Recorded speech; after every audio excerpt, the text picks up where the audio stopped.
জগজ্জননীং শারদাং দেবীং রামকৃষ্ণং জগদ্গুরুং পাদপদ্মে তয়ো শ্রিত্বা প্রণমামি মুহুর্মুহুঃ।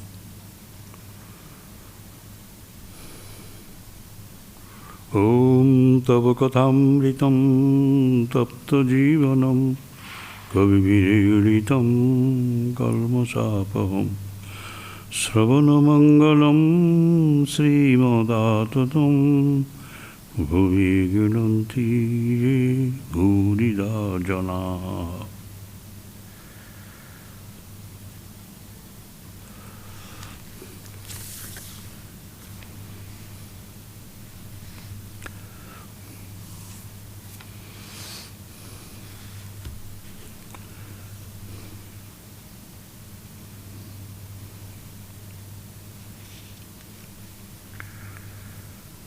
শ্রী শ্রী রামকৃষ্ণ কথামৃত প্রথম ভাগ, অষ্টাদশ পরিচ্ছেদ।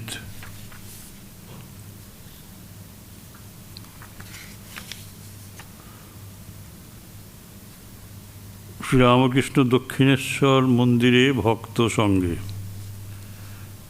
তারিখ 23শে মার্চ 1884। আমরা আগের দিন 1884 সালের 9 মার্চের ঘটনা বলেছিলাম।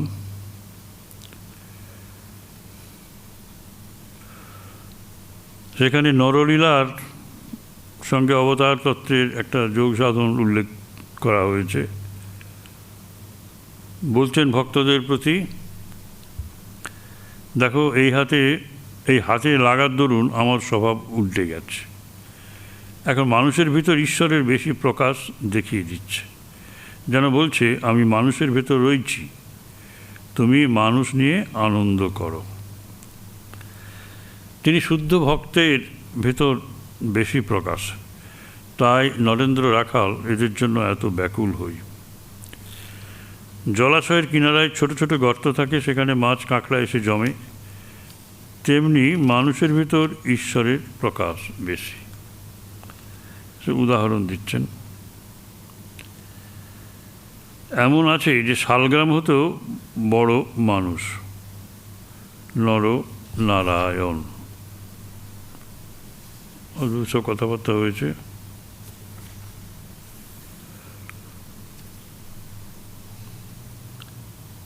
নর নারায়ণ, নর মানে মানুষ, তিনি সেই নারায়ণ। শালগ্রাম হতেও বড় মানুষ। প্রতিমাতে তার আবির্ভাব হয়, আর মানুষে হবে না। তিনি নরলীলা করবার জন্য মানুষের ভেতর অবতীর্ণ হন, যেমন রামচন্দ্র, শ্রীকৃষ্ণ, শ্রী চৈতন্যদেব। অবতারকে চিন্তা করলেই তার চিন্তা করা হয়। এখন ব্রাহ্মভক্ত ভগবান দাস আসিয়াছেন।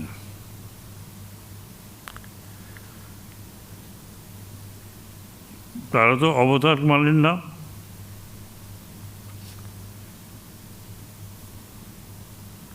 রামচন্দ্র, শ্রীকৃষ্ণ এরা যে অবতার তাও মানেন না।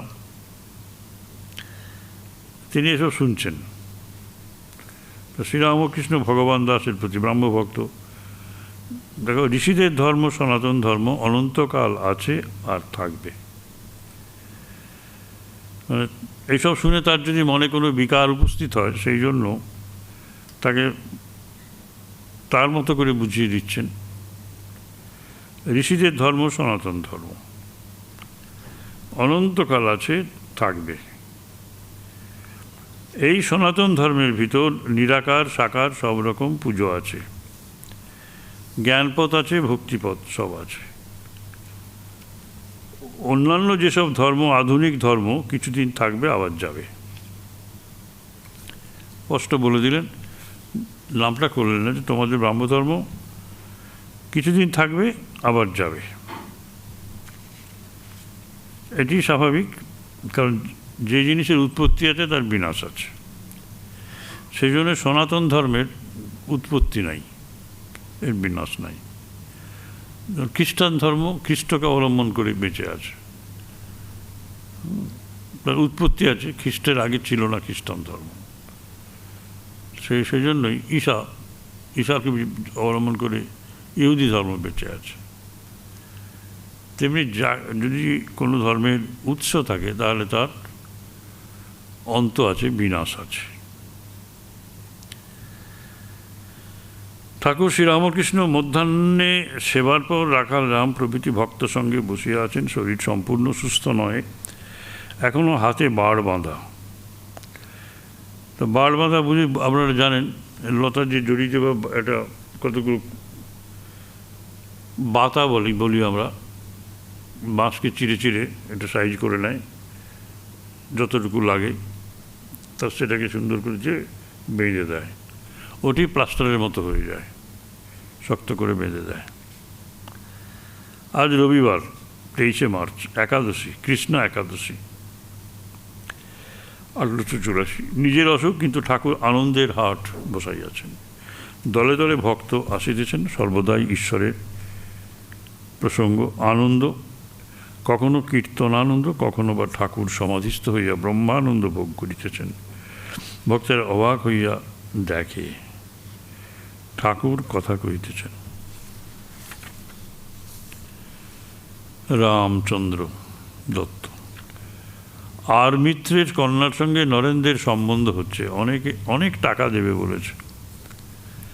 শ্রীরামকৃষ্ণ সহাস্যে, ওই রকম একটা দলপতি হয়ে যেতে পারে, ও যেদিকে যাবে সেই দিকে একটা বড় কিছু হয়ে দাঁড়াবে। তা ঠাকুর এই কথাটা বললেন, বলে কথা ঘুরিয়ে দিলেন। ঠাকুর নরেন্দ্রের কথা আর বেশি তুলিতে দিলেন না। রামের প্রতি, আচ্ছা অসুখ হলে আমি এত অধৈর্য হই কেন? একবার একে জিজ্ঞাসা করি কিসে ভালো হবে, একবার ওকে জিজ্ঞাসা করি। নিজেই উত্তর দিচ্ছেন, কি জানো, হয় সকলকে বিশ্বাস করতে হয়, না হলে কাউকে নয়। তিনিই ডাক্তার কবিরাজ হয়েছেন, তাই সকল চিকিৎসককেই বিশ্বাস করতে হয়। মানুষ মনে করলে বিশ্বাস হয় না। এখন মুশকিল হচ্ছে যে সব চিকিৎসককেই যদি বিশ্বাস করি, তাহলে সব চিকিৎসক তো একই রকম নিদান দেন না, ব্যবস্থাপনা অন্যরকম হয়, ওষুধপত্রও আলাদা হয়ে যায়। ওষুধপত্রগুলো অনেক সময় একটার সঙ্গে আর একটা বিরোধ বাঁধে। তা এগুলো আমরা জেনে শুনেও কিন্তু কিছু করতে পারি না। রুগী হিসেবে আমরা কিন্তু অসহায়। এটা আপনার আমার সকলেরই অভিজ্ঞতার মধ্যে আছে। সেজন্য এটা ভাবনা ভালো যে তিনি তো ডাক্তার কবিরাজ হয়েছেন, তাই সকল চিকিৎসককে বিশ্বাস করতে হয়। মানুষ মনে করলে বিশ্বাস হয় না, কিন্তু সকলকেই বিশ্বাস করতে হয়, অথবা কারোকে নয়। এই কথাটা এটা খুব সুন্দর কথা। আমরা সকলকেই বিশ্বাস করব, সবাই হয়তো প্রেসক্রিপশন দেবেন আলাদা আলাদা, কিন্তু কি করবেন, কার্ডটা রাখবেন। তিনি একজন বড় মানুষ ইতিমধ্যেই, শ্রীরামকৃষ্ণদেব। তার এই অসুখের জন্য সকলেরই চিন্তা, সকলেই এক একটা করে প্রেসক্রিপশন দিয়ে যান। এখন তিনি এই অবস্থায় রয়েছেন। আমাদেরও আপনাদেরও এইসব অবস্থা হয়, আমারও হয়েছে। এখন শম্ভুর ঘোর বিকার, সর্বাধিকারী দেখে বলে ঔষধের গরম। ঠাকুর বলছেন তার বিকার হয়েছে, কিন্তু সর্বাধিকারী, একটা সর্বাধিকারী বলেছেন ওষুধের গরম। ঠাকুর এটা কন্ট্রাডিক্ট করছেন। হলধারী হাত দেখালে, ডাক্তার বললে চোখ দেখি, ও পিলে হয়েছে। হলধারী বললে পিলে টিলে কোথাও কিছু নাই। মধু ডাক্তারের ঔষধটি বেশ। ঠাকুর মধু ডাক্তারের, কোথাও ডাক্তার মধুসূদন, এই মধু ডাক্তারের ওষুধটি বেশ বলে বেশ প্রশংসা করলেন। রামদত্ত, তিনি তো মেডিকেল ম্যান, তিনি তো ডাক্তার, মেডিকেল কলেজের ডাক্তার। দেখুন বলছে, রামবাবু বলছেন ঔষধে উপকার হয় না, তবে প্রকৃতিকে অনেকটা সাহায্য করে। শ্রীরামকৃষ্ণ বলছে না, ঔষধে উপকার না হলে আফিমে বাহ্যে বন্ধ হয় কেন? দ্রব্যগুণ তো আছে, ওষুধের উপকার হবে না কেন? ঠাকুর এটা মেনে নিতে পারেননি। এবার রাম কেশব সেনের শরীরত্যাগের কথা বলিতেছেন। রাম, আপনি তো ঠিক বলেছিলেন, ভালো গোলাপের, বসরাই গোলাপের গাছ হলে মালি গোড়া শুদ্ধ তুলে দেয়, শিশির পেলে আরও তেজ হবে। সিদ্ধ বচন তো ফলেছে। শ্রীরামকৃষ্ণ, কে জানে বাপু, অত হিসাব করি নাই, তোমরাই বলছো। উনি দেখতে গিয়ে ওকে বলেছিলেন, কেশব সেনকে দেখতে গিয়ে ঠাকুর এই কথাগুলো বলেছিলেন, সম্ভবত কেশব সেনের মাকে, যে বসরায় গোলাপ বলে গাছ মালি শুদ্ধ খুলে দেয়, শিশির লাগায়, তারপরে আবার সার দিয়ে বন্ধ করে দেয়, তখন গাছের তেজ বাড়ে। অর্থাৎ কেশবের যে অসুখ হয়েছে, এ ভগবান তা ভালোর জন্য করছে, তার মানে ও এবার চলে যাবে আর কি, চলে গেছে। তা তার ক্রেডিট শ্রীরামকৃষ্ণকে দিচ্ছেন যখন, তখন তার ভালো লাগছে না। ওটা অত হিসেব করে বলিনি, বলে ফেলেছি, তোমরাই বলছো এখন। ওরা আপনার বিষয় ছাপিয়ে দিয়েছিল শ্রীরাম, সুলভ সমাচারে চাপিয়ে দেয় আর কি। এখন ছাপানো কেন, আমি খাই দায় থাকি, আর কিছু জানি না। আর কেশব সেনকে বললাম কেন ছাপালে, তা বললে তোমার কাছে লোক আসবে বলে। রাম প্রভৃতির প্রতি, মানুষের শক্তি দ্বারা লোক শিক্ষা হয় না। ঈশ্বরের শক্তি না হলে অবিদ্যা জয় করা যায় না। ঈশ্বরের শক্তি না হলে অবিদ্যা জয় করা যায় না। অর্থাৎ ঈশ্বরের কৃপাটা লাগবে। মানুষের শক্তির অত জোর নাই। একটা ঘটনা বলছেন, দুজন কুস্তি লড়েছিল, হনুমান সিং আর একজন পাঞ্জাবি মুসলমান। মুসলমানটি খুব হৃষ্টপুষ্ট, কুস্তির দিন আর আগে 15 দিন ধরে মাংস ঘি খুব করে খেলে, সবাই ভাবলে এই জিতবে। হনুমান সিং গায়ে ময়লা কাপড় কদিন ধরে কম কম করে খেলো, আর মহাবীরের নাম জপতে লাগলো। যেদিন কুস্তি হলো সেদিন একেবারে উপবাস। সকলে ভাবলে এ নিশ্চয়ই হারবে, কিন্তু সেই জিতল। যে 15 দিন ধরে খেলে সেই হারল। আমাদের কুস্তিগির যারা সব আছেন, এই অলিম্পিকে সব খেলতে, এটা তারা যদি শোনেন তাদের হয়তো আরও বেশি লাভ হতো। ছাপাছাপি করলে কি হবে, যে লোকশিক্ষা দেবে তার শক্তি ঈশ্বরের কাছ থেকেই আসবে, আর ত্যাগী না হলে লোকশিক্ষা হয় না।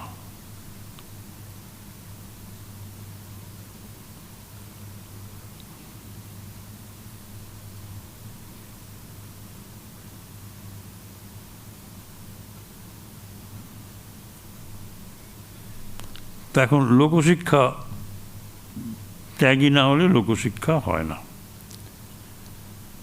সেজন্য শ্রীরামকৃষ্ণের সবচেয়ে বড় চিন্তা যে কিছু ত্যাগী মানুষকে রেখে যাওয়া। তার যেমন ত্যাগের ভাব ছিল, সেই রকম তার অনুগামীরা ত্যাগী হবেন। তারা গৃহস্থই হন আর সন্ন্যাসী হন, তাদের ত্যাগী হতে হবে, তখন তাদের কথা লোকে শুনবে।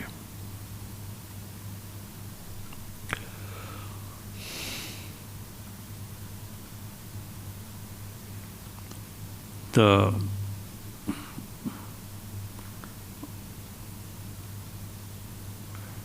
হঠাৎ শ্রীরামকৃষ্ণ বলছেন, আমি মূর্খোত্তম, আমি মূর্খ উত্তম, মূর্খোত্তম।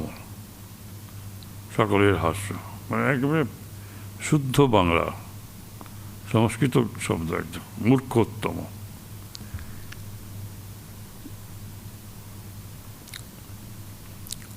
অথচ লোকশিক্ষা হচ্ছে, তো কারণটা সেটাই। তার বলার উদ্দেশ্য এটা, আমি মূর্খোত্তম, কিন্তু লোকশিক্ষা যে হচ্ছে সেটা ঈশ্বরের কাছ থেকে শক্তি আসছে, আর আমি ত্যাগী, সেই জন্য লোকশিক্ষা হচ্ছে।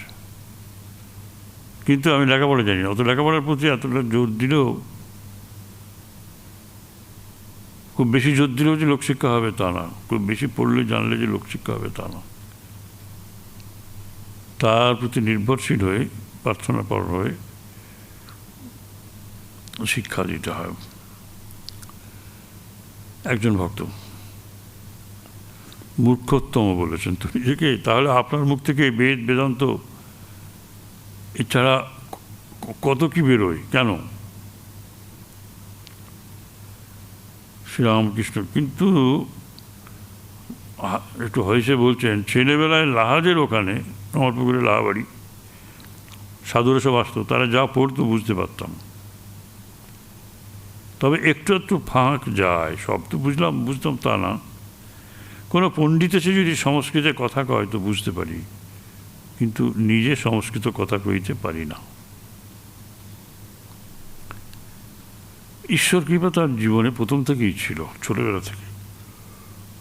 তাকে লাভ করাই জীবনের উদ্দেশ্য। লক্ষ্য বিঁধবার সময় অর্জুন বললেন, আমি আর কিছুই দেখতে পাচ্ছি না, কেবল পাখির চোখ এই দেখতে পাচ্ছি। এই রাজাদেরও দেখতে পাচ্ছি না, গাছও দেখতে পাচ্ছি না, এমনকি পাখিটা পর্যন্ত দেখছি না, শুধু চোখ। তাকে লাভ হলেই হলো, সংস্কৃত নাই জানলাম।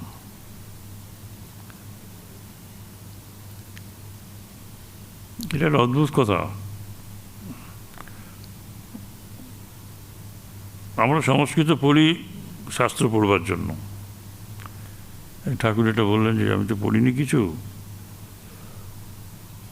কিন্তু মানেগুলো বুঝতাম।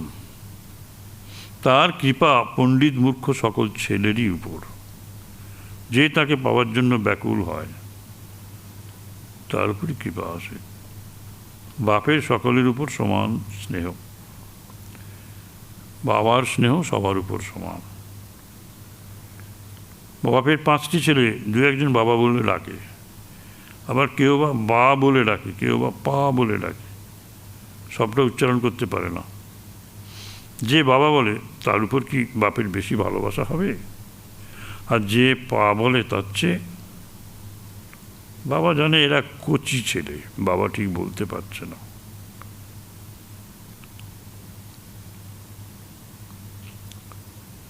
ঠাকুর শ্রীরামকৃষ্ণের নরলীলা এমন,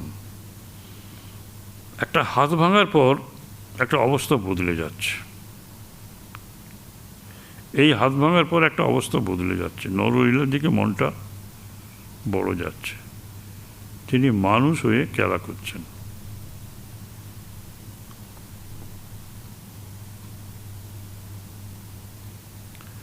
তিনি মানুষ হয়ে খেলা করছেন। মাটির প্রতিমায় তার পুজো হয়, আর মানুষে হয় না।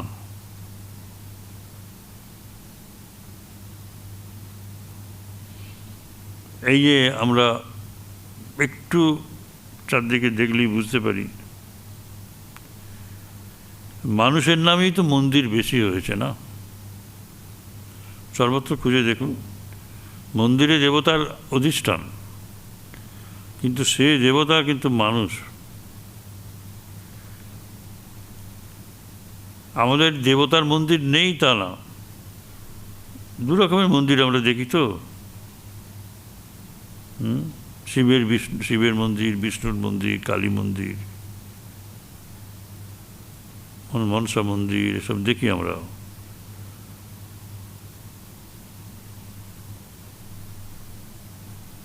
শিবের মন্দির বেশি দেখি, বিষ্ণু মন্দির কম, কালী মন্দির তার চেয়ে একটু বেশি দেখি।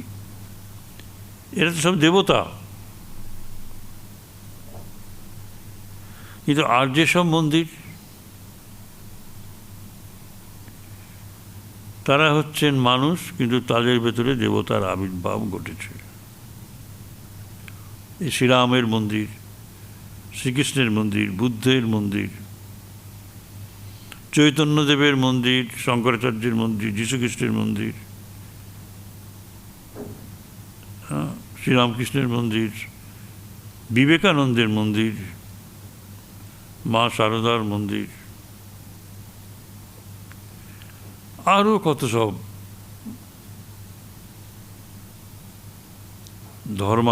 ধর্মাচার্যদের মন্দির পৃথিবী জুড়ে আছে, এখানেও আছে।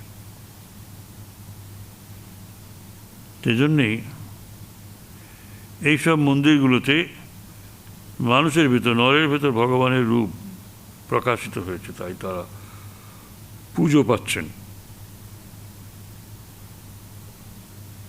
একজন সদাগর লঙ্কার কাছে জাহাজ ডুবে যাওয়াতে লঙ্কার কূলে ভেসে এসেছিল। বিভীষণের লোকেরা বিভীষণের আজ্ঞায় লোকটিকে তার কাছে লয়ে গেল। আহা, এটি আমার রামচন্দ্রের ন্যায় মূর্তি, সেই নররূপ। এই বলেই বিভীষণ আনন্দে বিভোর হলেন, আর ওই লোকটিকে বসনভূষণ পরিয়ে পুজো আর আরতি করতে লাগলেন। এই কথাটি আমি যখন শুনি প্রথম, তখন আমার যে কি আনন্দ হয়েছিল বলা যায় না। সত্যি তো, ঠাকুর বলছেন প্রথম শুনে এই কথাটি কি আনন্দ হয়েছিল। মানে নারায়ণ, দেবতা, নরদেব, এই ভাবটি এখানে আছে। পরবর্তীকালে তিনিও নরদেবতা রূপে, নারায়ণ রূপে পূজিত হয়েছেন, এবং আমরাও মনে করব যে তিনি এখনও সেই আনন্দের ভেতরই আছেন। এবং তার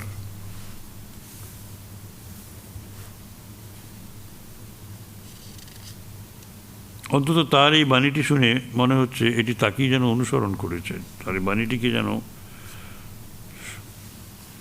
যথার্থ করার জন্য তিনি আমাদের কাছে দেবতা রূপে বহুমান্য। বৈষ্ণবচরণকে জিজ্ঞাসা করাতে বললে, যে যাকে ভালোবাসে তাকে ইষ্ট বলে জানলে ভগবানে শীঘ্র মন হয়। শ্রীরামকৃষ্ণ বলছেন বৈষ্ণবচরণের বাণী, তুই কাকে ভালোবাসিস? অমুক পুরুষকে, তবে ওকেই তোর ইষ্ট বলে জান। ও দেশে কামারপুকুর শ্যামবাজারে আমি বললাম, এরূপ মত আমার নয়, আমার মাতৃভাব। দেখলাম যে লম্বা লম্বা কথা কয়, আবার ব্যভিচার করে। মাগিরা জিজ্ঞাসা করলে আমাদের কি মুক্তি হবে না? আমি বললাম, হবে যদি একজনে ভগবান বলে নিষ্ঠা থাকে। একজনেতেই ভগবান বলে নিষ্ঠা থাকতে হবে, 5টা পুরুষের সঙ্গে থাকলে হবে না। এখানে মেয়েদের কথা বলা হচ্ছে, তেমনি পুরুষদের ক্ষেত্রেও তাই। স্ত্রী এবং স্বামী দুজনকে নিয়েই কথা। রাম, কেদারবাবু কর্তাভজাদের ওখানে বুঝি গিয়েছিলেন শ্রীরামকৃষ্ণ। ও 5 ফুলের মধু আহরণ করে।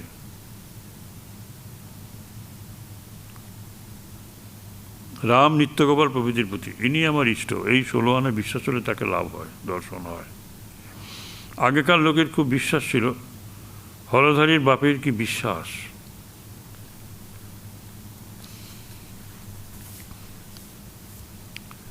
হলধারী সম্ভবত ওনার খুড়তো দাদা, জাঠতো দাদা হতে পারে। মেয়ের বাড়ি যাচ্ছিল, রাস্তায় বেলফুল আর বেলপাতা চমৎকার হয়ে রয়েছে দেখে ঠাকুরের সেবার জন্য সেই সব নিয়ে 2-3 ক্রোশ পথ ফিরে তার বাড়ি এলো। এটা তো ক্ষুদিরাম চট্টোপাধ্যায়ের জন্য এই একই গল্প আমরা পড়েছি। রামযাত্রা হচ্ছিল, কইকেয়ী রামকে বনবাসে যেতে বললেন। হলধারীর বাপ যাত্রা শুনতে গেছিল, একেবারে দাঁড়িয়ে উঠল। যে কইকেয়ী সেজেছে তার কাছে এসে পামরি আর কি, পামরি এই কথা বলে প্রদীপ দিয়ে তার মুখটা পড়াতে গেল। স্নান করবার সময় যখন জলে দাঁড়িয়ে রক্তবর্ণং চতুর্মুখম এইসব বলে ধ্যান করতো, তখন চক্ষু জলে ভরে যেত। বলছেন, আমার বাবা যখন খড়ম পায়ে রাস্তায় চলতেন, ক্ষুদিরাম চট্টোপাধ্যায়, গায়ের দোকানিরা দাঁড়িয়ে উঠতো, বলতো ওই তিনি আসছেন। যখন হালদার পুকুরে স্নান করতেন, লোকেরা সাহস করে নাইতে যেত না, খবর নিত উনি কি স্নান করে গেছেন। রঘুবীর রঘুবীর বলতেন আর তার বুক রক্তবর্ণ হয়ে যেত। আমারও ওই রকম হতো, ঠাকুর বলছেন আমারও ওই রকম হতো। কখন না, বৃন্দাবনে ফিরতি গোষ্ঠ দেখে, গোষ্ঠলীলা যেমন উল্টো রথ আর কি, সেরকম উল্টো গোষ্ঠলীলা দেখে ভাবে শরীর ওইরূপ হয়ে গিয়েছিল।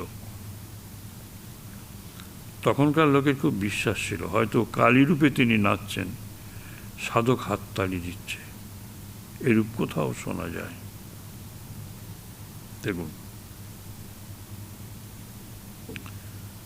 কালীরূপে তিনি নাচছেন, একজন নাচছেন কালীরূপে, সাধক তখন তাকে দেখে কালীরূপ আবির্ভাব হয়েছে ভেবে নিয়েই মহা আনন্দে হাততালি দিচ্ছেন, সাধকের উপকার হচ্ছে, সাক্ষাৎ ইষ্ট দর্শন হচ্ছে যেন। পঞ্চবটির ঘরে একটি হঠযোগী আসিয়াছেন, এনেদার কৃষ্ণ কিশোরের পুত্র রামপ্রসন্ন এবং আরও কয়েকটি লোক ওই হঠযোগীকে ভক্তি করেন, কিন্তু তার আফিম আর দুধ এ বাবদ মাসে 25 টাকা খরচা পড়ে। বাবা! রামপ্রসন্ন ঠাকুরকে বলেছিলেন, আপনার এখানে অনেক ভক্তরা আসে, কিছু বলে করে দিবেন, হঠযোগীর জন্য যদি কিছু টাকা পাওয়া যায়। ঠাকুর কয়েকটা ভক্তকে বলিলেন, কি বললেন? পঞ্চবটিতে হঠযোগীকে দেখে এসো, কেমন লোকটি। এখানে এই প্রসঙ্গ শেষ হয়ে গেল। আরেকটি পরিচ্ছেদ, 49 পরিচ্ছেদ। ঠাকুর দাদা একটি যুবকের নাম। দু একটি বন্ধুর সঙ্গে আসিয়া ঠাকুরকে প্রণাম করিলেন। বয়স 27-28, বরানগরে বাস, ব্রাহ্মণ পণ্ডিতের ছেলে, নাম হচ্ছে নারায়ণ দাস বন্দ্যোপাধ্যায়। কথক ঠাকুর, কথকতা অভ্যাস করেন, সংসার ঘাড়ে পড়িয়াছেন। তিনি দিন কতক বৈরাগ্য হইয়া নিরুদ্দেশ হইয়াছিলেন, এখন সাধন ভজন করেন। শ্রীরামকৃষ্ণ, তুমি কি হেঁটে আসছো? কোথায় বাড়ি? ঠাকুর দাদা, আগে হ্যাঁ, মানে হেঁটে এসেছি, বরানগরে বাড়ি। শ্রীরামকৃষ্ণ, তা এখানে কি দরকার ছিল? ঠাকুর দাদা, আজ্ঞা, আপনাকে দর্শন করতে আসা। তাকে ডাকি, মাঝে মাঝে অশান্তি হয় কেন? 2-5 দিন বেশ আনন্দে যায়, তারপর অশান্তি কেন? শ্রীরামকৃষ্ণ, বুঝেছি, ঠিক পড়ছে না। কারিগর দাঁতে দাঁত বসিয়ে দেয়, তাহলে হয়। কোথায় একটু আটকে আছে, মানে দুটো দাঁড়া ঠিক ঠিক খাপে পড়ছে না কলা থেকে। আজ্ঞা, এরূপ অবস্থাই হয়েছে। মানে উনি বললেন আর কি, ঠাকুর দাদা কোথায় আটকে আছে? শ্রীরামকৃষ্ণ, মন্ত্র নিয়েছ? ঠাকুর দাদা, আগে হ্যাঁ। শ্রীরামকৃষ্ণ, মন্ত্রে বিশ্বাস আছে? ঠাকুর দাদার বন্ধু বলিতেছেন, এখানে ঘুরিয়ে নেওয়া হয়ে গেল কথাবার্তা, আমরা কী হলো পরে বুঝলাম না। তার বন্ধু বললেন, ইনি বেশ গান গাইতে পারেন। ঠাকুর বললেন, একটা গাও না গো। ঠাকুর দাদা গান গাইতেছেন। কি গান? প্রেমগিরি কন্দরে যোগী হয়ে রহিব, আনন্দ নির্ঝর পাশে ধ্যান যোগে থাকিব, তত্ত্বফল আহরিয়ে জ্ঞান ক্ষুধা নিবারিয়ে, বৈরাগ্য কুসুম দিয়ে শ্রীপাদ পদ্ম পূজিব। নিরাকার পূজা হচ্ছে। মিটাতে বিরহ তৃষা, কূপ জলে আর যাব না, হৃদয় করঙ্গ ভরে শান্তি বাড়ি তুলিব। বিরহ যদি তৃষ্ণা জাগে, এই বিরহ তৃষ্ণা তো জলে মিটবে না। হৃদয় করঙ্গ মানে হৃদয় কমণ্ডলু করে শান্তি বাড়ি তুলব। শান্তি বাড়ি এলে, শান্তি জল পেলে বিরহ কমবে। কভু ভাব শৃঙ্গ পরে, পদামৃত পান করে, হাসিব কাঁদিব নাচিব গাইব। ও কভু ভাব শৃঙ্গ পরে, ভাব শৃঙ্গ পরে পদামৃত পান করে, হাসিব কাঁদিব নাচিব গাইব। মানে শৃঙ্গ আর কি, তার মধ্যে জল থাকে আর কি, জল নিয়ে ভাব শৃঙ্গ পর, ভাব শৃঙ্গ নিয়ে, সাধারণ শৃঙ্গ নয়, ভাব শৃঙ্গ নিয়ে পদামৃত পান, চরণামৃত পান করবেন। আমরা যেমন নিয়ে খাই আর কি। আহা বেশ গান, আনন্দ নির্ঝর তত্ত্ব ফল, হাসিব কাঁদিব নাচিব গাইব। তোমার ভেতর থেকে এমন গান ভালো লাগছে, আবার কি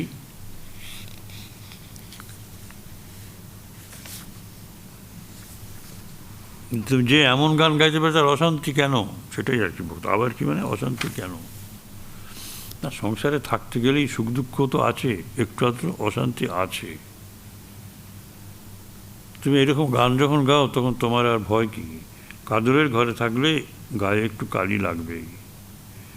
ঠাকুর দাদা আজ্ঞা এখন কি করব বলে দিন। শ্রীরামকৃষ্ণ হাততালি দিয়ে সকালে বিকালে হরিনাম করবে, হরি বল হরি বল হরি বল এই বলে। আর একবার এসো, আমার হাতটা একটু সারুক। ঠাকুর তাকে আশ্বাস দিলেন আরেকবার আসতে, আরও একবার আসতে বললেন মিনিমাম। মহিমাচরণ আসিয়া ঠাকুরকে প্রণাম করিলেন। মহিমাকে বলছেন ঠাকুর, আহা ইনি একটা বেশ গান গেয়েছেন, কাউতগা সেই গানটা আর একবার। ঠাকুর দাদা গাইলেন প্রেমগিরি কন্দরে ইত্যাদি। গানটি শেষ হলে ঠাকুর মহিমাচরণকে বলিতেছেন, তুমি সেই শ্লোকটি একবার বলো তো, হরিভক্তির কথা। এটি আগেও কয়েকবার হয়েছে, অন্তত একবার তো হয়েছে এই গানটি, এই শ্লোকটি। মহিমাচরণ নারদ পঞ্চরাত্র হইতে সেই শ্লোকটি বলিতেছেন। অন্তর্বহির যদি হরি, অন্তরে বাইরে যদি হরি থাকেন তা তপস্যা তত কিম, তাহলে আর তপস্যার দরকার কি? আর নান্তর বহির যদি হরি তপস্যা তত কিম ন অন্ত। আর যদি হরি যদি বাইরে এবং ভেতরে কোথাও যদি নাই থাকেন, আমার বিশ্বাসে আর কি, তাহলে আর তপস্যার করে কী লাভ? আরাধিত যদি হরি তপস্যা তত কিম, যদি আরাধনাই করা যায় ঠিক ঠিক আত্মনিবেদনের মাধ্যমে, তাহলে আর হরির তপস্যার প্রয়োজন কি? আর নারাধিত যদি হরি, যদি হরিকে যদি আরাধনাই করতে না পারি, তাহলে তার হরি তপস্যা করে কী লাভ? তো এটি বলার পর শ্রীরামকৃষ্ণ বলছে, আবার ওইটা বলো তো, লব লব হরিভক্তি। মহিমাচরণ বলছেন, বিরম বিরম ব্রহ্মণ কিং তপস্যাসু বৎস, ব্রজ ব্রজ দ্বিজ শীঘ্রং শঙ্করং জ্ঞান সিন্ধুম, লভ লভ হরিভক্তি বৈষ্ণভোক্তাং সুপক্কাং, ভব নিগড় নিবদ্ধ নিবন্ধচ্ছেদনীং কর্তরিঞ্চ। বলছেন, আরে থেমে যাও, বিরম বিরম ব্রহ্মণ কিং তপস্যা আসু বৎস, বৎস তপস্যার কি প্রয়োজন? বিরম বিরম ব্রহ্ম, ব্রহ্ম ব্রহ্ম করছো সব। তবে ব্রজ ব্রজ মানে বিচরণ করো, দ্বিজ শীঘ্রং শঙ্করং জ্ঞান সিন্ধু, শঙ্করের জ্ঞান সাগর মানে উত্তীর্ণ হও, ব্রজ ব্রজ। লব লব হরিভক্তি বৈষ্ণভক্তাং সুপক্কাম, হরিভক্তি লব লব লাভ করো, লাভ করো বৈষ্ণব দ্বারা, বৈষ্ণব কথিত সুপক্ক হরিভক্তি লাভ করো। ভব নিগড় নিবন্ধ ছেদনীং কর্তরিঞ্চ, এবং এটি ভব নিগড় মানে হচ্ছে শৃঙ্খল।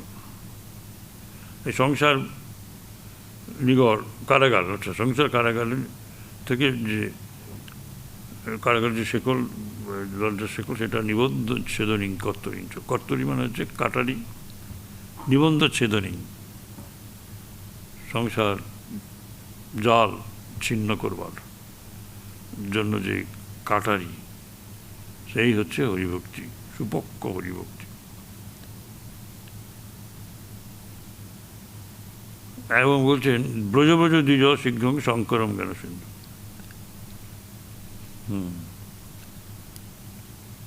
আর শঙ্কর তো ব্রহ্মবিদ্যা সেখান্ত সব, কিন্তু ঠাকুর বলছেন যে শঙ্কর হরিভক্তি দেবেন, তিনি জ্ঞানের অবতার, অদ্বৈত জ্ঞান তিনি প্রচার করেছেন, কিন্তু বলছেন যে না, তিনি বহু দেবদেবী স্তোত্রও লিখেছেন।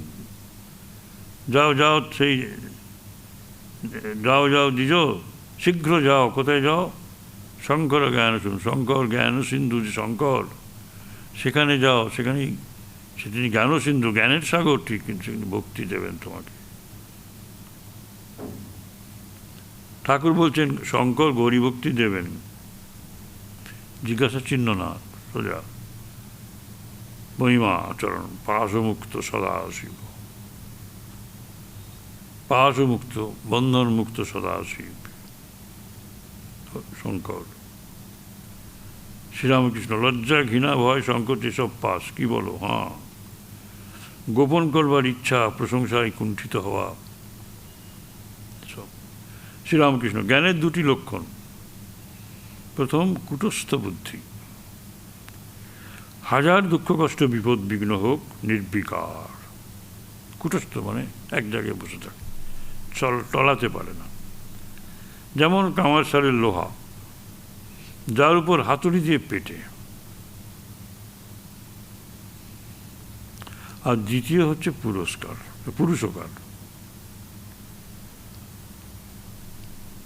খুব রোগ,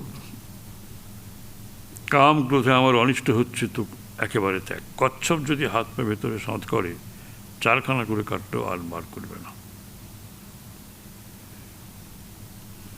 এটি পুরুষকার, নিজেই সংযত রাখে।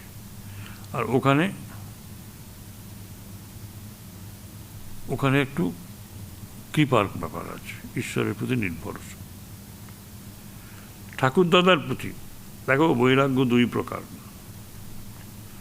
সংসারে অশান্তি বলছিলেন না ঠাকুর দাদা, বলছে তীব্র বৈরাগ্য আর মন্দা বৈরাগ্য। মন্দা বৈরাগ্য হচ্ছে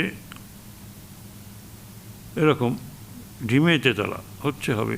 তীব্র বৈরাগ্য শানিত খুরের মতো, মায়াপাশ কচকচ করে কেটে দেয়। সেই গল্পটি বলছেন, চাষা কতদিন ধরে খাটছে, পুষ্করিণীর জল খেতে আর আসছে না, জমিতে আর আসছে না, ক্ষেত খামার, মনে রোগ নাই। আবার কেউ 2-4 দিন পরেই, আর জল আনবো তবে ছাড়বো, প্রতিজ্ঞা করে, নাওয়া খাওয়া সব বন্ধ। সমস্ত দিন খেটে সন্ধ্যার সময় যখন জল কুলকুল করে আসতে লাগলো, তখন আনন্দ। তারপর বাড়িতে গিয়ে পরিবারকে বলে, দে এখন তেল দে, নাইব, নে খেয়ে নিশ্চিন্ত হয়ে নিদ্রা। এই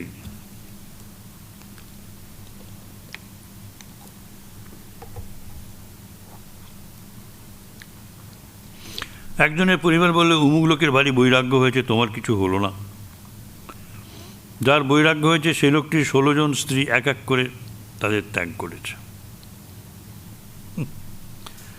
স্বামী নাইতে যাচ্ছিল, গাঁধে কামটা বললে, খেপি, সে লোক ত্যাগ করতে পারবে না, একটু একটু করে কি ত্যাগ হয়? আমি ত্যাগ করতে পারবো, এই দেখ আমি চললুম, ব্যাস, এই দেখ আমি চললুম। বৈরাগ্যের কথা হচ্ছিল না ঠাকুরদা, এসব। সে বাড়ির গোছগাছ না করে সেই অবস্থায় কাঁধে গামছা বাড়ি ত্যাগ করে চলে গেল। এই তীব্র বৈরাগ্য। আর এক রকমের বৈরাগ্য আছে, তাকে বলে মর্কট বৈরাগ্য। সংসারের জ্বালায় জ্বলে গেরুয়া বসন পরে কাশি গেল, অনেকদিন সংবাদ নাই, তারপর একখানা চিঠি এলো, তোমরা ভাবিও না, আমার এখানে একটি কর্ম হইয়াছে। সংসারের জ্বালা তো আছেই, স্ত্রী অবাধ্য, 20 টাকা মাইনে, ছেলের অন্নপ্রাশন তাও দিতে পারছে না, ছেলেকে পড়াতে পারছে না, বাড়ি ভাঙা, ছাদ দিয়ে জল পড়ছে, মেরামতের টাকা নাই। এইসব সংসারের জ্বালা। তাই ছোকরারা এলে আমি জিজ্ঞাসা করি, তোর কে কে আছে? মহিমার প্রতি, তোমাদের সংসার ত্যাগের কি দরকার? সাধুদের কত কষ্ট, সাধুদের কত কষ্ট। আবার ওদের বলছে সংসারীদের কত কষ্ট,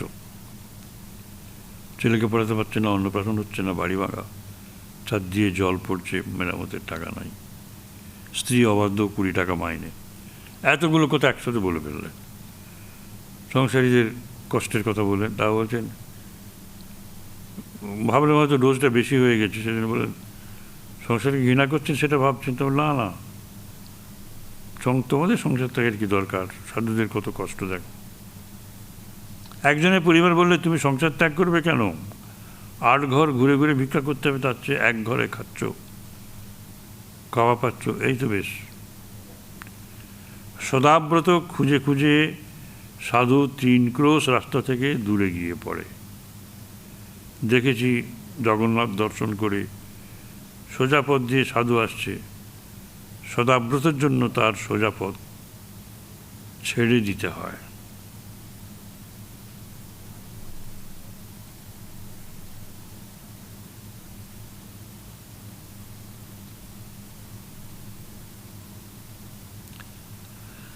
যারা সদাব্রত তারা বিশেষ প্রকারের সাধু। তারা যখন আসে, যারা সব রাস্তায় লোক থাকে, তারা রাস্তা ছেড়ে দেয়, তারা সোজা পথ দিয়ে যাবে, তাদের প্রতি সম্মান দেখানো হয়। এ তো বেশ, কেল্লা থেকে যুদ্ধ, মাঠে দাঁড়িয়ে যুদ্ধ করলে অনেক অসুবিধা, বিপদ, গায়ের উপর গলাগুলি পড়বে। তবে কতক দিন নির্জনে গিয়ে জ্ঞান লাভ করে সংসারে এসে থাকতে হয়। জনক জ্ঞান লাভ করে সংসারে ছিল, জ্ঞানের পর যেখানেই থাকো, তাতে কি? মহিমাচরণ মহাশয়, মানুষ কেন বিষয়ে মুগ্ধ হয়ে যায়? আসল কথা, শ্রীরামকৃষ্ণ তাকে লাভ না করে বিষয়ের মধ্যে থাকে বলে। এই উত্তরটা খুব সহজ উত্তর, কিন্তু মানুষ মেনে নিতে পারেন না। বিষয়ে কেন মুগ্ধ হয়? বিষয় মানেটা কি? বিষয় মানে রূপ, রস, শব্দ, গন্ধ, স্পর্শ। চোখ দিয়ে রূপ দেখে, জিভ দিয়ে আস্বাদ করে রূপ, এই বিষয়। শব্দ, কান দিয়ে সুন্দর সুন্দর মধুর শব্দ শোনে, বাচ্চা ছেলের শব্দ শোনে।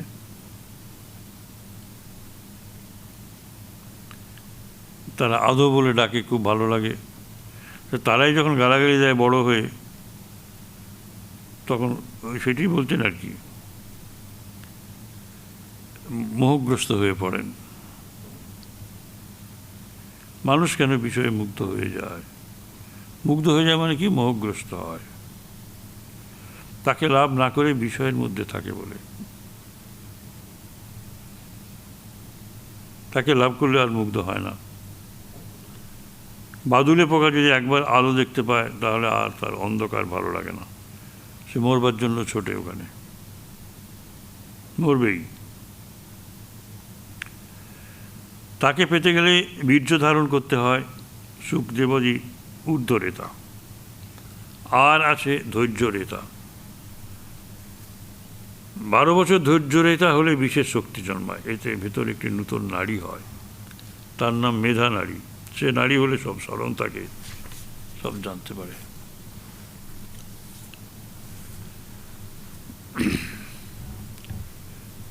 স্ত্রীলোক একেবারে ত্যাগ সন্ন্যাসীর পক্ষে। তোমাদের হয়ে গেছে, তাতে দোষ নেই। সন্ন্যাসী স্ত্রীলোকের চিত্রপট পর্যন্ত দেখবে না, সাধারণ লোকে তা পারে না। সা রে গা মা পা ধা নি, নিতে অনেকক্ষণ থাকা যায় না। সন্ন্যাসী জিতেন্দ্রিয় হলো লোকশিক্ষার জন্য মেয়েদের সঙ্গে আলাপ করবে না, ভক্ত স্ত্রীলোক হলেও বেশিক্ষণ আলাপ করবে না। সন্ন্যাসী হচ্ছে নির্জলা একাদশী। আর দুরকম একাদশী আছে, ফলমূল খেয়ে আর লুচি ছক্কা খেয়ে। সবার হাস্য। লুচি ছক্কার সঙ্গে হলো দুখানা রুটি দুধে ভিজছে, সকলের হাস্য। ঠাকুর নিজে হেসে বলছেন, তোমরা নির্জলা একাদশী পারবে না। কৃষ্ণ কিশোরকে দেখলাম একাদশীতে লুচি ছক্কা খেলে। আমি হিঁদুকে বললাম, হিঁদু আমার কৃষ্ণ কিশোরের একাদশী করতে ইচ্ছে হচ্ছে। সবাই হাসছে। তাই একদিন করলাম, খুব পেট ভরে খেলাম, তারপর দিন আর কিছু খেতে পারলাম না। ঠাকুরের এভাবে চলবে না। ঠাকুরের যে কয়েকটি ভক্ত পঞ্চবটিতে হরযোগীকে দেখিতে গিয়েছিলেন, তাহলে ফিরিয়া আসিলেন। সে হরযোগী পয়সা দেওয়ার জন্য বলেছিল, তো পয়সা দেবে কিনা দেখি আবার কি হয়। শ্রীরামকৃষ্ণ তাদের বলিতেছেন, কেমন গো, কিরূপ দেখলে? তোমাদের গজ দিয়ে তো মাপলে, দারুণ কথা, তোমাদের গজ দিয়ে তো মাপলে, তোমাদের গজ দিয়ে। প্রত্যেকের হাতে এক একটা গজ আছে, পিঠে আছে। ঠাকুর দেখিলেন ভক্তেরা প্রায় কেউ হরযোগীকে টাকা দিতে রাজি নয়। শ্রীরামকৃষ্ণ, সাধুকে টাকা দিতে হলেই আর তাকে ভালো লাগে না। নাম করছেন কলকাতার বিখ্যাত লোক রাজেন মিত্র, 800 টাকা মাইনে প্রয়াগে কুম্ভ মেলা দেখে এসেছিল। আমি জিজ্ঞাসা করলাম, কেমন গো, মেলায় কেমন সব সাধু দেখলে? রাজেন্দ্র বললে, কই তেমন সাধু দেখতে পেলাম না। একজনকে দেখলাম বটে, কিন্তু তিনিও টাকা লন। তা আমি ভাবি যে সাধুদের কেউ টাকা পয়সা দেবে না তো খাবে কি করে তারা? এখানে প্যারা দিতে হয় না, তাই সকলে আসে। একবারে সোজা কথা বলে দিয়েছে। আমি ভাবি, আহা, ওরা টাকা বড় ভালোবাসে, তাই নিয়েই থাকুক। ঠাকুরকে মা এইভাবে লিখেছিলেন, মথুরবাবু ব্যবস্থা করে দিয়েছেন, খাওয়া থাকার ব্যবস্থা, সুব্যবস্থা। ঠাকুর একটু বিশ্রাম করিতেছেন। একজন ভক্ত ছোটোখাটটির উত্তর দিকে বসিয়া তাহার পদসেবা করিতেছেন। ভক্ত একজন মানে মাস্টারমশাই। ঠাকুর ভক্তটিকে আস্তে আস্তে বলিতেছেন, যিনি নিরাকার তিনি সাকার, সাকার রূপও মানতে হয়। কালীরূপ চিন্তা করতে করতে সাধক কালীরূপেই দর্শন পায়। তারপর দেখতে পায় সেই রূপ অখণ্ডে লীন হয়ে গেল। যিনি অখণ্ড সচ্চিদানন্দ তিনিই কালী।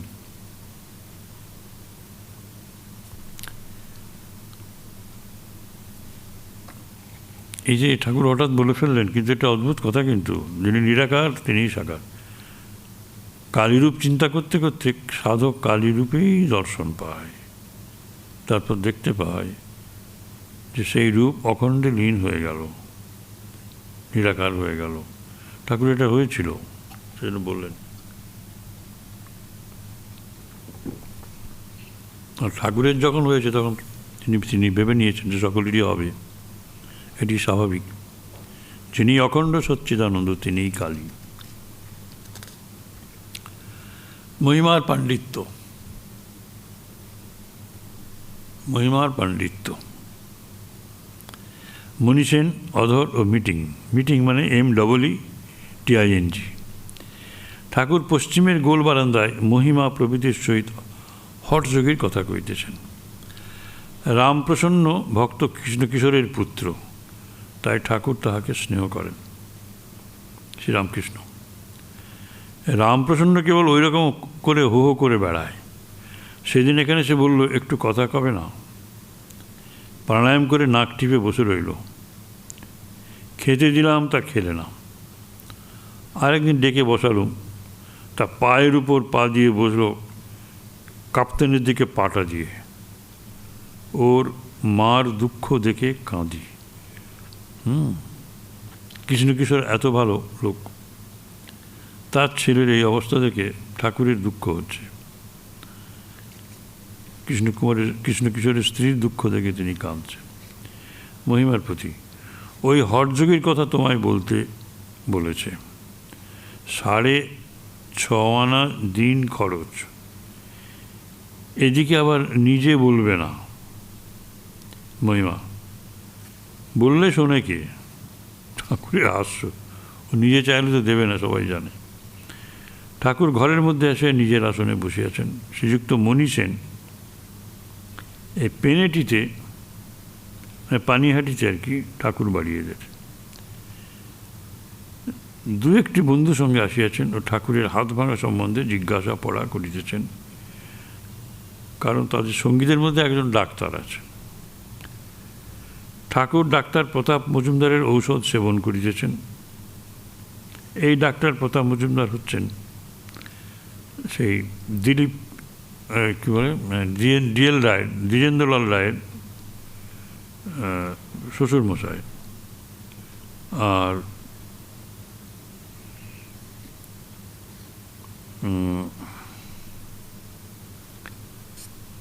তার ছেলের আর কি দাদামশাই। তা মণিবাবুর সঙ্গী ডাক্তার তাহার ব্যবস্থার অনুমোদন করিলেন না। ঠাকুর তাহাকে বলিতেছেন,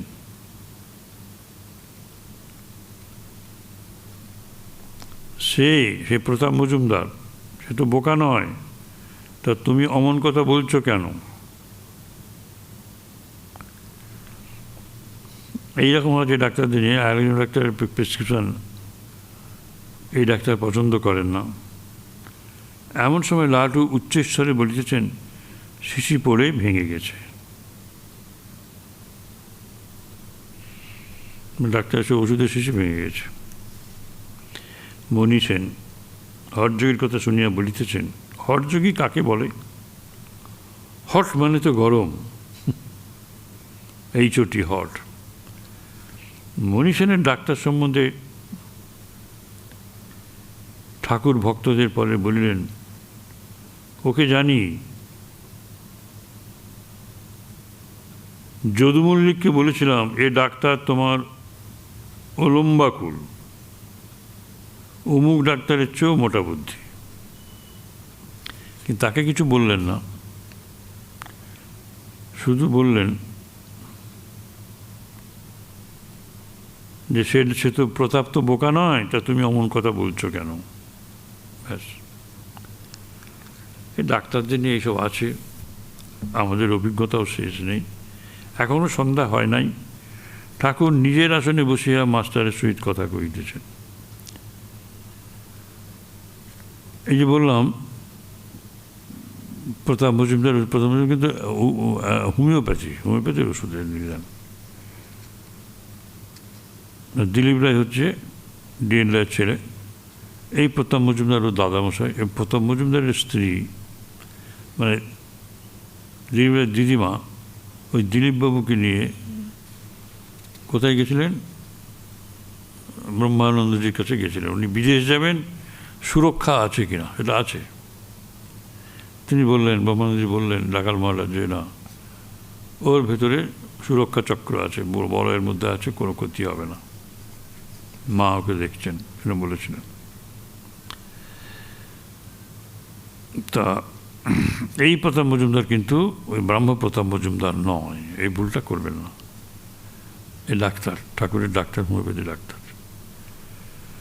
এখনো সন্ধ্যা হয় নাই, ঠাকুর নিজের আসনে বসিয়া মাস্টারের সহিত কথা কহিতেছেন। তিনি খাটের পাশে পাপসে পশ্চিমাস্ত হইয়া বসিয়া আছেন।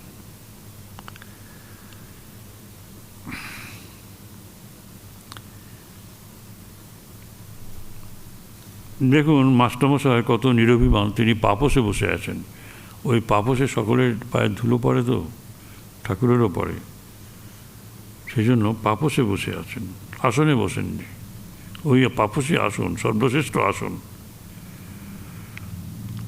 ওই আসনে অন্যরা কেউ পা মোছে কিনা জানি না, কিন্তু ঠাকুর তো মোছেন।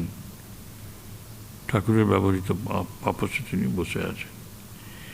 এদিকে মহিমাচরণ পশ্চিমের গোল বারান্দায় বসিয়া মণি সেনের ডাক্তারের সহিত উচ্চৈশ্বরে শাস্ত্র আলাপ করিতেছেন। ঠাকুর নিজের আসন হইতে শুনিতে পাইতেছেন। ঈষৎ হাস্য করিয়া মাস্টারকে বলিতেছেন, ওই ঝাড়ছে রজগুণে একটু পাণ্ডিত্য দেখাতে হয় তো, আর লেকচার দিতেও ইচ্ছে হয়।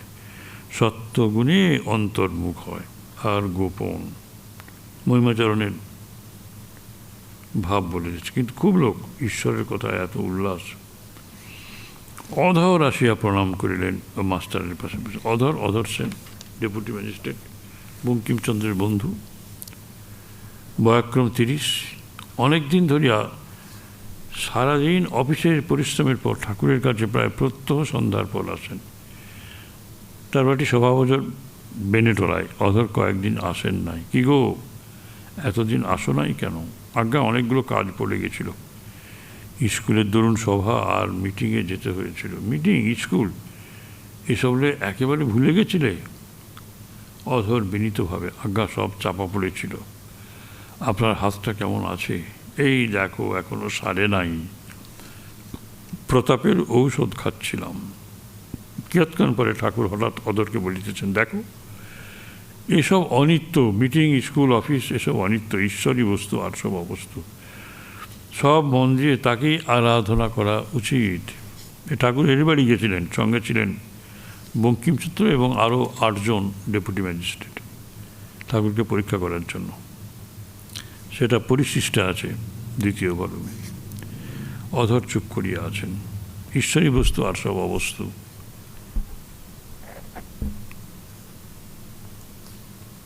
শ্রীরামকৃষ্ণ, এসব অনিত্য। শরীর এই আছে, এই নাই, তাড়াতাড়ি তাকে ডেকে নিতে হয়।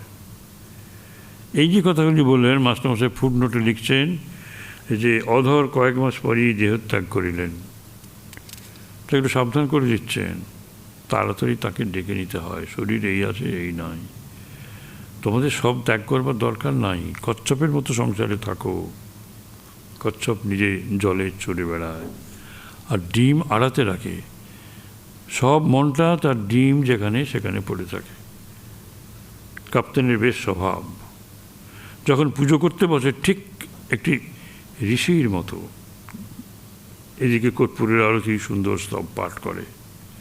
পুজো করে যখন ওঠে তখন চক্ষে যেন পিঁপড়ে কামড়েছে, ফুলে গেছে।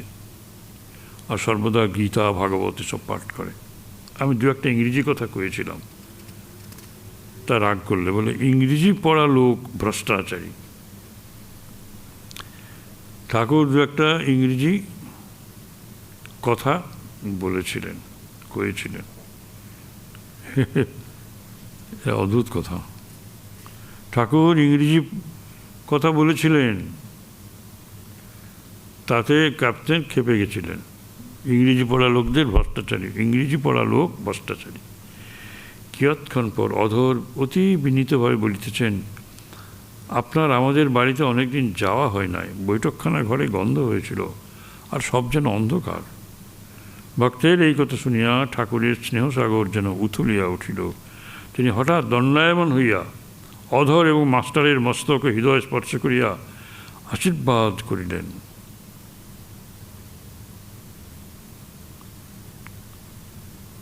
মানে মাস্টারমশাই বসেছিলেন পাপসে, ও পাশেই বসলেন উনি গিয়ে। এই দুজনই তো আছে। তখন সস্নেহে বলিতেছেন, আমি তোমাদের নারায়ণ দেখছি, তোমরাই আমার আপনার লোক। সত্যিই তাই। এইবার মহিমাচরণ ঘরের মধ্যে আসিয়া বসিলেন। মহিমার প্রতি ধৈর্য রেতার কথা তখন যা বলছিলে তা ঠিক। বীর্য ধারণ না করলে এসব উপদেশ ধারণ হয় না। চৈতন্যদেবকে একজন বললে, এইসব ভক্তদের এত উপদেশ দেন, তেমন উন্নতি করতে পারছে না কেন? তিনি বললেন, যারা যোশিত সঙ্গ করে সব অপব্যয় করে, তাই ধারণা করতে পারে না। ফুটো কলসিতে জল রাখলে জল ক্রমে ক্রমে বেরিয়ে যায়। মহিমা প্রভৃতি ভক্তেরা চুপ করিয়া আছেন। কিয়ৎক্ষণ পর মহিমাচরণ বলিতেছেন, ঈশ্বরের কাছে আমাদের জন্য প্রার্থনা করুন, যাতে আমাদের সেই শক্তি হয়। শ্রীরামকৃষ্ণ, এখনও সাবধান হও। আষাঢ় মাসের জল বটে, রোধ করা শক্ত, কিন্তু জল অনেক তো বেরিয়ে গেছে। এখন বাঁধ দিলে থাকবে। এখন বাঁধ দিলে থাকবে। এখনও বলছেন যে ধৈর্য রেতা হওয়ার চেষ্টা করো। জয় মা, হরি ওম তৎসৎ।